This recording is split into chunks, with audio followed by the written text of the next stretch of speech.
What was your favorite part about the consulting deal at Andersen that you just enjoyed the most?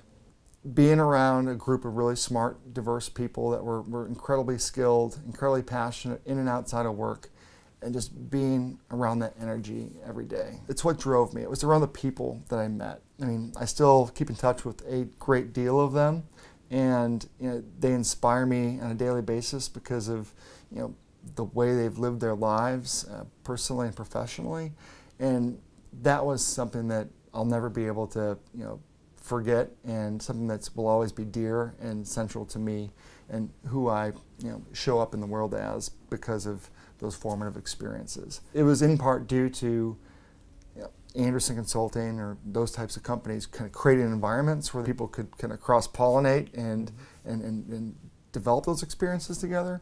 But it was also just about meeting great people and dedicating time in and out of work to build those relationships that then would last a lifetime and in the most unexpected of ways.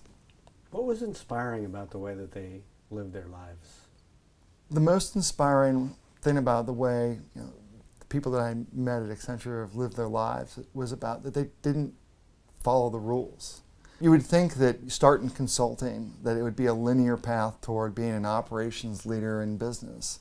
But in fact, that was the opposite the case. There's been, of course, plenty that went on to get their MBA or to just move up in general management or consulting, but others that have left to go to Honduras and kind of get involved in environmental work and then go back and earn PhDs.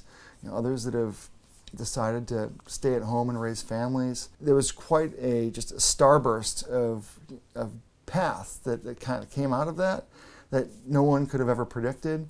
And what's amazing about it is that you can respect all of those paths. That you don't have to shoot down someone's decision to do something very, very different.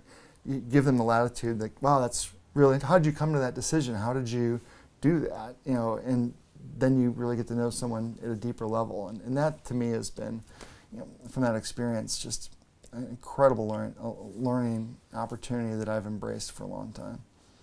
How does it help you learn? They're still in my life.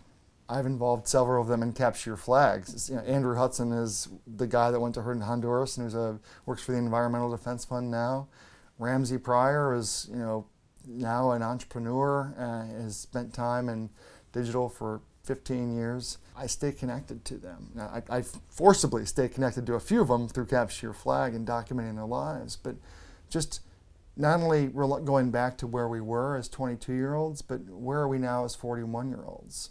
And that's super important. And also it's important to remember that, of course, you have these bonds when you were 22, and you'll never forget them, and they are strong bonds, and there's an element of friendship that can never be taken away from what we did and what we were like at 22, but you also have to provide that space to grow up with somebody and respect where they're at now and what circumstances they're facing and learn from that as well.